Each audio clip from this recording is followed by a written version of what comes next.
कहानी की शुरुआत एक ऐसे लड़के से होती है जिसका बचपन से एक ही सपना था, दूसरे डिमेंशन तक जाने वाला रास्ता खोलना। लेकिन उसे जरा भी अंदाजा नहीं था कि ये सपना एक दिन उसकी पूरी जिंदगी बदल कर रख देगा। यही हमें छोटा रीड दिखाई देता है, जो एक दिन स्कूल में सबके सामने खड़ा होकर दावा करता है कि वो हिस्ट्री का पहला इंसान बनेगा जो टाइम और स्पेस में सफर करेगा, और साथ ही ये भी कहता है कि उसने पहली जनरेशन की मशीन पहले ही बना ली है। उसे पूरा यकीन था कि इंसान क्वांटम ब्रिज बनाकर डिमेंशन की दीवार तोड़ सकता है, लेकिन उसकी बात सुनते ही पूरी क्लास हंसी से गूंज उठती है। यहाँ तक कि टीचर भी हंसी नहीं रोक पाता और उसे वापस रिपोर्ट बनाकर लाने को कह देता है। उसका दोस्त बेन, जो शुरू से ही सीधा साधा था, अकेला ऐसा शख्स था जो रीड के इस पागलपन में साथ देने को तैयार था। उसी रात रीड चुपके से बेन के घर के स्क्रैप यार्ड में घुसता है और वहाँ से एक पुराना रेक्टिफायर उठा लाता है। फिर उसे चुपचाप अपनी गैराज में ले जाता है, जो उसकी सीक्रेट रिसर्च बेस बन चुकी थी। टेबल पर तरह तरह के अजीब इंस्ट्रूमेंट्स रखे थे, जो सब उसने कबाड़ से जोड़ जोड़ कर बनाए थे। और जैसे ही उसने अपनी मशीन ऑन की, टेबल पर रखी टेलीपोर्ट डिवाइस हिलने लगती है। अब उसकी बस एक ही दुआ थी कि ये फटे नहीं। लेकिन जैसे ही उसने स्टार्ट बटन दबाया, बगल वाले कमरे का टीवी अचानक सिग्नल खो बैठता है। दोनों को लगता है कि फिर से फेल हो गया, लेकिन तभी एक तेज चमक के बाद टेबल पर रखी कार की मॉडल टूल गायब हो जाती है और उसकी जगह कुछ छोटे छोटे पत्थर आ जाते हैं। पूरे टाउन की बिजली चली जाती है, लेकिन इस बार दोनों समझ जाते हैं कि आखिरकार वो कामयाब हो गए हैं। 7 साल बाद रीड और बेन दोनों बड़े हो चुके थे और स्क्रैप यार्ड से चुने हुए कबाड़ के दम पर उन्होंने सेकंड जनरेशन की टेलीपोर्ट डिवाइस बना ली थी। इस दिन दोनों अपनी इन्वेंशन लेकर स्कूल के साइंस फेयर में पहुंचते हैं। हॉल लोगों से भरा हुआ था और उनका प्रोजेक्ट दिखते ही सबकी नजरें उस पर टिक जाती हैं। रीड प्रोफेसर्स को बताता है कि ये एक जगह से दूसरी जगह भेजने की फ्रीक्वेंसी एडजस्ट करता है और तुरंत बगल में खड़े एक बच्चे से प्लेन का मॉडल उधार लेकर वहीं डेमो करता है। जैसे ही बेन बटन दबाता है, पोर्टल में रखा प्लेन मॉडल गायब हो जाता है और 7 साल पहले वाली पहली जनरेशन से फर्क ये था कि अब ये डिवाइस चीजों को वापस भी भेज सकती थी। लेकिन किसी को अंदाजा नहीं था कि प्लेन तो सही सलामत वापस आ जाएगा, मगर टेलीपोर्ट से पैदा हुई इतनी बड़ी एनर्जी से फेयर के मैनेजर का बास्केटबॉल हूप वहीं फट जाएगा। रीड मिट्टी से सना हुआ प्लेन मॉडल उठाकर शर्मिंदगी से प्रोफेसर्स को समझाने लगता है कि शायद वो चाइना के गंसू प्रांत का चक्कर लगा आया। जो टीचर कभी रीड का मजाक उड़ाता था, वो उसकी इन्वेंशन देखकर भी नाक भाव सिकोड़े हुए था और बिना कुछ पूछे सबके सामने ही रीड का बाकी डेमोन्स्ट्रेशन कैंसिल कर देता है। साथ ही बास्केटबॉल बोर्ड का नुकसान भी भरवाने को कह देता है। दोनों जब निराश होकर जाने की तैयारी में थे, तभी बैक्स्टर इंस्टीट्यूट का डीन फ्रैंक वहां आता है और हैरानी से पूछता है कि क्या ये डिवाइस सच में गैराज में बनी है। असल में फ्रैंक की टीम भी बेसिक प्रॉब्लम क्रॉस कर चुकी थी। वो चीजों को दूसरे स्पेस में भेज तो सकते थे, लेकिन स्टेबल फील्ड मेंटेन नहीं कर पाते थे। यानी उनकी डिवाइस अभी उस लेवल पर अटकी थी जो रीड ने स्कूल के दिनों में बनाई थी। रीड की ये नई इन्वेंशन ठीक उनकी वो प्रॉब्लम सॉल्व कर सकती थी, इसलिए फ्रैंक तुरंत उसे स्पेशल एडमिशन देने का फैसला कर लेता है और टॉप लेवल रिसर्च रिसोर्सेज का वादा करता है। इस तरह रीड अपना गांव छोड़कर बेन को साथ लेकर बैक्स्टर इंस्टीट्यूट पहुंचता है और फ्रैंक की quantum gate research team join कर लेता है। बड़े शहर में आते ही दोनों की आंखों में एक नयापन था। बेन बाहर की ऊंची इमारतें देखकर कहता है कि रीड का फ्यूचर यही है। ये जगह जैसे उसका अपना घर बनने वाली है। कॉरिडोर में घूमते हुए रीड को दीवारों पर बड़े स्कॉलर्स की अचीवमेंट्स दिखती हैं। उसे उस वक्त अंदाजा भी नहीं था कि यहाँ उसे ऐसे लोग मिलेंगे जो उसकी पूरी जिंदगी बदल देंगे। थोड़ी देर बाद लाइब्रेरी में उसकी मुलाकात फ्रैंक की बेटी सूजन से होती है, जो बाद में इनविजिबल वुमन बनती है। और हालांकि ज्यादा बात नहीं होती, फिर भी रीड को लगता है कि ये भी कोई बहुत काबिल इंसान है। असल में बहुत कम लोगों को पता था कि इस क्वांटम गेट प्रोजेक्ट की शुरुआत फ्रैंक ने नहीं, बल्कि रीड जैसी ही उम्र के एक यंग जीनियस विक्टर ने की थी, जिसने अपनी जिंदगी के 10 से ज्यादा साल इसमें लगाए थे। लेकिन किसी वजह से वो प्रोजेक्ट छोड़कर चला गया और जाने से पहले डेटा सर्वर्स भी जला डाले। अथॉरिटीज चाहती थीं कि उसे जेल भेजा जाए, मगर फ्रैंक उस जीनियस को बहुत कीमती समझता था। उस रात फ्रैंक विक्टर के पास जाकर उसे वापस आने को कहता है। ये भी बताता है कि जब विक्टर दूर था, तब रीड ने वो काम पूरा कर लिया जो विक्टर अधूरा छोड़ गया था। लेकिन विक्टर बेइज्जती से मुंह बनाकर मना कर देता है। कुछ दिन बाद रीड ऑफिशियली लैब ज्वाइन करता है। सूजन उसके डिजाइन ड्राइंग्स देखकर हैरान रह जाती है और तभी अचानक विक्टर वापस लैब में लौट आता है। रीड बिना कुछ सोचे उसे अपनी ड्राइंग्स दिखा देता है, लेकिन विक्टर डिजाइन्स पर नजर डालते ही मजाक उड़ाते हुए कहता है कि ये किसी बच्चे की डूडल लगती है और रीड के हेलो करने पर भी उसे नजरअंदाज कर देता है। असल में क्वांटम गेट प्रोजेक्ट का मकसद था एक नया एनर्जी सिस्टम डेवलप करना, ताकि अर्थ के रिसोर्सेज की ओवर एक्सप्लॉयटेशन कम हो सके। और इसी कॉमन ड्रीम की वजह से आखिरकार विक्टर रीड के लिए अपनी नाराजगी छोड़ देता है। अब उन्हें डिजाइन की कमियां ढूंढनी थी, फिर ऑर्गेनिक चीजों को टेलीपोर्ट करके गलतियां सुधारनी थी, लेकिन सबसे जरूरी बात थी उन्हें वापस लाना। इसी दौरान फ्रैंक का बेटा जॉन अपने दोस्तों के साथ कार रेस करने जाता है। शुरू होते ही वो 100 मीटर पीछे छूट जाता है और जब बड़ी मुश्किल से पकड़कर इतराने लगता है तो एक ऐसी घटना होती है जिसकी किसी को उम्मीद नहीं थी। फ्रैंक उसे हॉस्पिटल से ले आता है। चेहरे पर निराशा साफ थी, क्योंकि जॉन सूजन जितना ही स्मार्ट था, फिर भी दिन भर मौज मस्ती के अलावा उसे किसी सीरियस चीज की परवाह नहीं थी। फ्रैंक साफ कह देता है कि कार वापस चाहिए तो स्कूल के लैब में आकर हेल्प करनी होगी और उसे अपनी मेहनत से ठीक करना होगा। उस रात जॉन लैब पहुंचता है। अभी वो विक्टर से पुरानी बातें भी नहीं कर पाया था कि रीड उसे डिवाइस के पार्ट्स वेल्ड करने में मदद करने को बुला लेता है। टीम के बाकी मेंबर्स भी अपने अपने काम में लगे थे। दिन रात की मेहनत के बाद आखिरकार क्वांटम गेट का इनर चेम्बर तैयार हो जाता है। इधर बेन वापस अपने गांव लौट चुका था। जब उसे रीड की भेजी डिवाइस की फोटो मिलती है तो उसे अपने दोस्त की सक्सेस पर बहुत खुशी होती है। अगली सुबह इन्वेस्टर हार्वी रिसर्च सक्सेसफुल होने की खबर सुनकर शेयर होल्डर्स के साथ लैब पहुंचता है। स्टाफ एक बंदर को चेंबर में डालता है और काउंटडाउन खत्म होते ही टेलीपोर्ट हो रही चीज प्लेटफॉर्म से गायब हो जाती है। सक्सेस के बाद कुछ देर सिग्नल गायब रहता है, लेकिन जल्दी ही स्क्रीन पर मॉनिटरिंग वापस आ जाती है और सब हैरान रह जाते हैं जब देखते हैं कि बंदर जिस जगह भेजा गया वो बिल्कुल 1 अरब साल पहले की अर्थ जैसी लग रही थी। फ्रैंक को लगता है कि ये जगह शायद स्पीसीज की ओरिजिन और प्लैनेट एवोल्यूशन जैसे सवालों का जवाब दे सकती है। थोड़ी देर बाद एक तेज चमक के साथ बंदर सफलतापूर्वक वापस लौट आता है। लाइफ साइंस में कोई गड़बड़ी नहीं थी और वहां मौजूद हर इंसान इस टेक्नोलॉजी से चौंक जाता है। ये किसी नॉर्मल साइंस प्रोजेक्ट की सीमा से बहुत आगे की बात थी। इसके बाद हार्वी साफ कहता है कि इस प्रोजेक्ट में ऑफिशियल गवर्नमेंट पावर लानी ही होगी, लेकिन ये सुनते ही पूरी रिसर्च टीम विरोध करती है। खासकर विक्टर और रीड सबसे ज्यादा फर्म थे। उनका कहना था कि एक बार गवर्नमेंट इन्वॉल्व हो गई तो असली क्रिएटर्स को किनारे कर दिया जाएगा, बिल्कुल वैसे जैसे लोगों को सिर्फ पहला एस्ट्रोनॉट याद रहता है। उसके पीछे की साइंटिस्ट की मेहनत को कोई नहीं पूछता। जब सिचुएशन डेडलॉक में फंस जाती है तो रीड अचानक एक आइडिया देता है। चूंकि क्वांटम गेट की सेफ्टी ऑलरेडी प्रूव हो चुकी थी तो क्यों ना वो खुद पहले क्रॉस डायमेंशन एक्सप्लोरर्स बन जाएं। पूरा राउंड ट्रिप मुश्किल से 5 मिनट का था। उसी रात रीड अपने गांव में सो रहे बेन को मैसेज भेजता है और कहता है कि वो चाहे कुछ भी हो जल्दी आ जाए, क्योंकि रीड के दिल में उसकी सक्सेस के पीछे हमेशा से बेन का साथ था। कुछ घंटों बाद रीड, बेन, विक्टर और जॉन सब मिल जाते हैं और सब तैयारियां पूरी होने के बाद चारों एक साथ टेलीपोर्ट पॉड में घुसते हैं। एक जोरदार झटके के बाद वो सक्सेसफुली उस दूसरे डायमेंशन में पहुंच जाते हैं जहां एक अजीब सी ग्रीन एनर्जी फैली हुई थी। चारों पॉड से बाहर निकलते ही सबसे पहले जमीन में फ्लैग गाड़ते हैं और फोटो लेते हैं।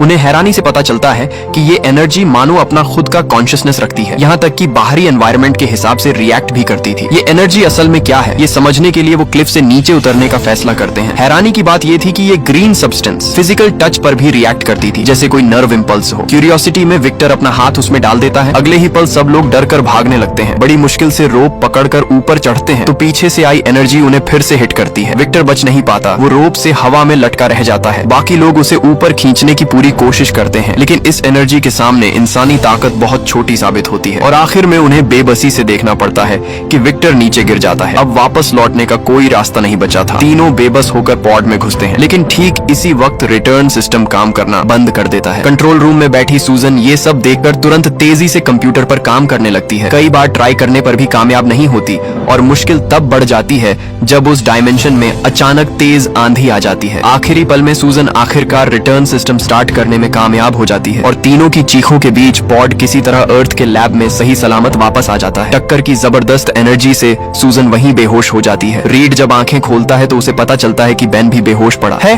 और सबसे डरावनी हालत जॉन की थी। वो पूरी तरह आग में जल रहा था। रीड चाहे कितना भी चिल्लाया कोई हरकत नहीं होती।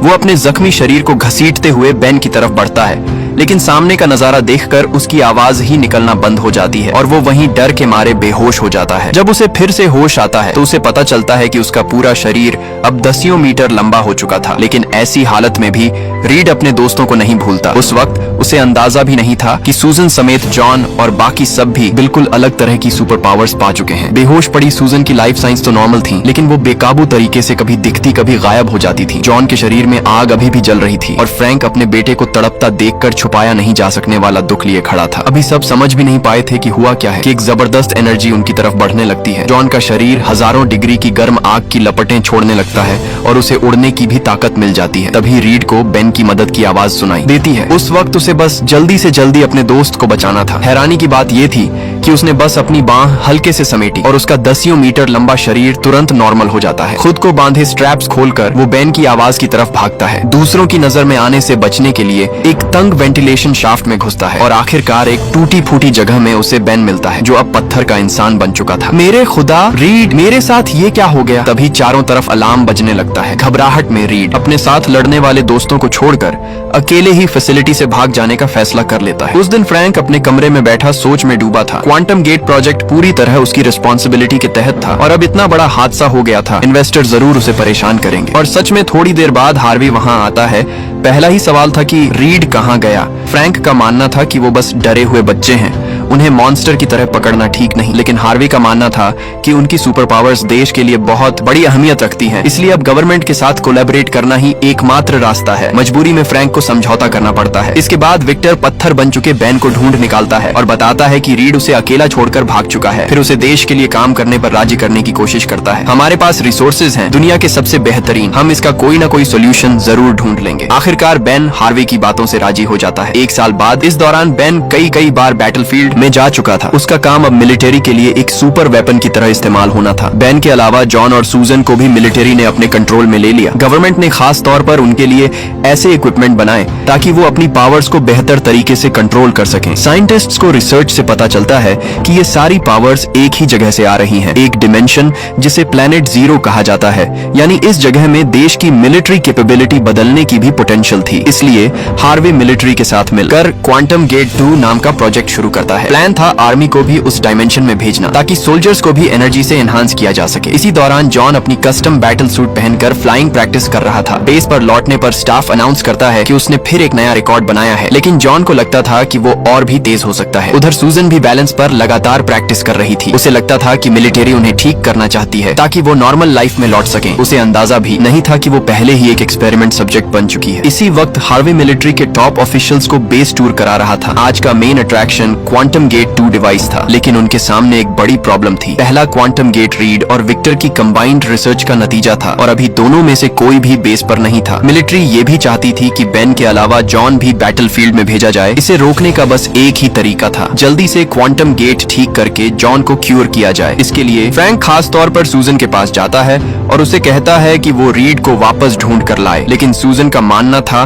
कि रीड एक डिजर्टर है जिसने सबको छोड़कर अकेले भाग जाना चुना था। फिर भी मौजूदा हालात में जल्दी से रीड को ढूंढना ही एकमात्र रास्ता था। आखिरकार फ्रैंक के बार समझाने पर सूजन रीड को ढूंढने में मदद करने को राजी हो जाती है। टेक्निकल टीम ट्रैक करती है कि 3 महीने पहले रीड ने पैनामा में अपना ईमेल अकाउंट लॉग इन किया था और ब्राउजिंग हिस्ट्री के हिसाब से सूजन को पता चलता है कि वो बैचेस में स्क्रैप मेटल खरीद रहा था। इतना ही नहीं, वो पत्थर बने बेन की भी तलाश कर रहा था। इसी बीच पैनामा के आसपास रीड $15 में एक सेफ्टी बोल्ट खरीदता है। वो अभी जहाँ रह रहा था वो शहर की भीड़ भाड़ से बहुत दूर था। बहुत कम लोग उस उजड़े हुए घर तक पहुँच पाते थे। अंदर बिल्कुल उसके स्कूल के टाइम की गैराज जैसा माहौल था। असल में लैब से भागने के बाद रीड लगातार अपनी खुद की एक बैटल सूट पर काम कर रहा था। उम्मीद थी कि किसी दिन वो बेन को वहाँ से बचा पाएगा, लेकिन उसे नहीं पता था कि सूजन मीलों दूर से ही उसे पैनामा के पास ट्रैक कर चुकी है।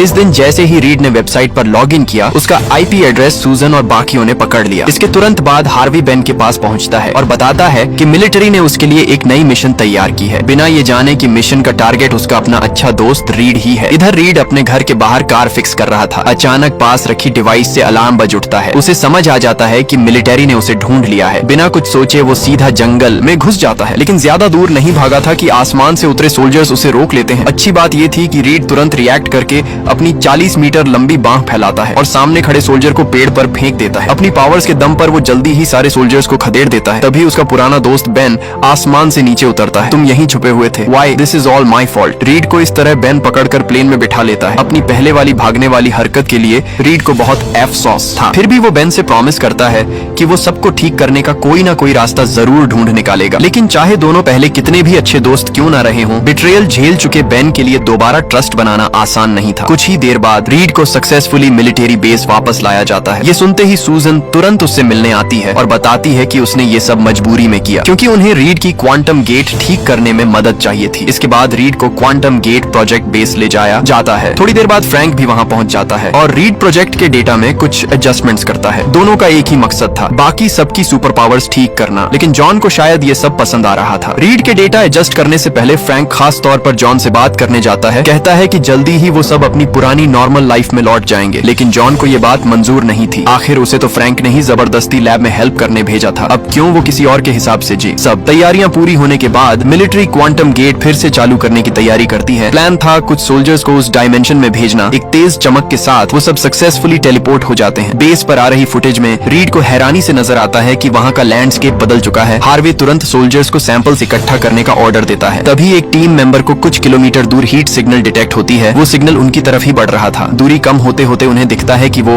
शेप इंसान जैसी है और उसके आसपास कुछ एलियन एलिमेंट्स भी हैं। सबके हैरान चेहरों के बीच एक जानी पहचानी शैडो धीरे धीरे उनकी तरफ बढ़ती है। देखने से लग रहा था कि वो घायल है। हार्वे तुरंत उस शख्स को अर्थ वापस लाने का ऑर्डर देता है। जैसे ही स्ट्रेचर टेलीपोर्ट गेट से बाहर निकलता है, सबकी आंखों को यकीन ही नहीं होता। किसे पता था कि जो विक्टर साल भर पहले उस ग्रीन एनर्जी में गिर गया था, वो सही सलामत वापस आ जाएगा। इस वक्त विक्टर बिल्कुल पहचान में नहीं आ रहा था। उसका पूरा शरीर मानो किसी आर्मर सूट से जुड़ गया था। त्वचा भी डार्क ग्रे मेटालिक टेक्सचर में बदल चुकी थी। हार्वे क्यूरियोसिटी में पूछता है कि वो कैसे बच पाया, लेकिन उसका जवाब सुनकर हार्वे को तुरंत अपने सवाल पर पछतावा होने लगता है। That place kept me alive. Power the kind man like you must never possess. इतना बोलते ही हार्वे वहीं ढेर हो जाता है। विक्टर अब वो जीनियस नहीं रहा जो कभी खुद को साबित करना चाहता था। अपनी रिसर्च किसी और के कब्जे में देखकर वो अब सिर्फ रिवेंज चाहने वाला डॉक्टर डूम बन चुका था। पूरे बेस में तुरंत रेड अलार्म बज उठता है। सूजन और बाकियों को भी बिल्कुल अंदाजा नहीं था कि जो विक्टर कभी उनके साथ कंधे से कंधा मिलाकर लड़ता था, वो अब लैब में खुला कत्लेआम कर रहा है। आवाज सुनकर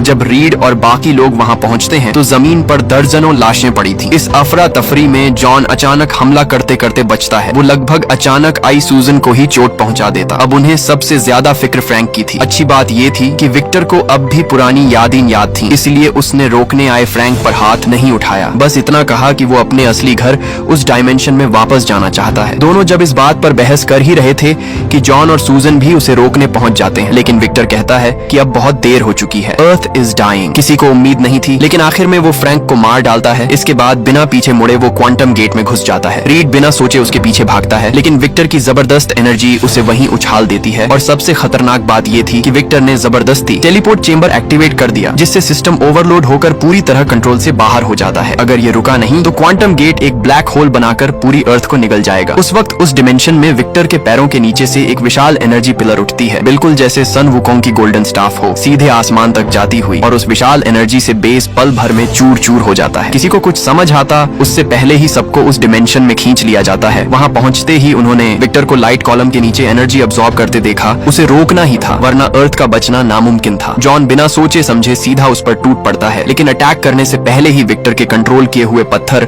उसे धराशायी कर देते हैं। इसके बाद बेन भी हिम्मत करके अटैक करता है, लेकिन उसका हाल जॉन से भी बुरा होता है। रन! इस वक्त अर्थ धीरे धीरे निगली जा रही थी। सड़कें फट रही थी, ऊंची इमारतें पल भर में गिर रही थी। अनगिनत लोग बेबसी में चीखते चिल्लाते भाग रहे थे। उन्हें अंदाजा भी नहीं था कि जमीन में छुप जाने से भी कुछ फायदा नहीं होगा। इसके बाद विक्टर एनर्जी से डस्ट स्टॉर्म उठाता है और इनविजिबल सूजन को एक्सपोज करके जमीन पर पटक देता है। रीड उसे रोकने की कोशिश करता है, लेकिन बात पूरी होते ही विक्टर की छोड़ी स्पेशल एनर्जी वेव उसे कंट्रोल कर लेती है। वो पूरी तरह जमीन पर जकड़ा रह जाता है। जब विक्टर बाकियों को खत्म करने ही वाला था तो रीड सबसे पहले खुद को छुड़ाकर काउंटर अटैक शुरू कर देता है। असल में इस जगह का एनर्जी एनवायरनमेंट न सिर्फ विक्टर को बल्कि उन चारों की पावर्स को भी और मजबूत कर रहा था। रीड अपने बॉडी के स्ट्रेच की मदद से विक्टर को जमीन पर पटक देता है ताकि बाकी साथियों को थोड़ा सांस लेने का मौका मिल सके। जैसे ही बेन पत्थरों के बंधन से आजाद होता है, वो कई टन वजनी चट्टान उठाकर पूरी ताकत से विक्टर पर दे मारता है। इसके बाद जॉन फिर से आग जलाकर खुद को एक फायर बॉल में बदल लेता है और बार बार विक्टर पर हमला करके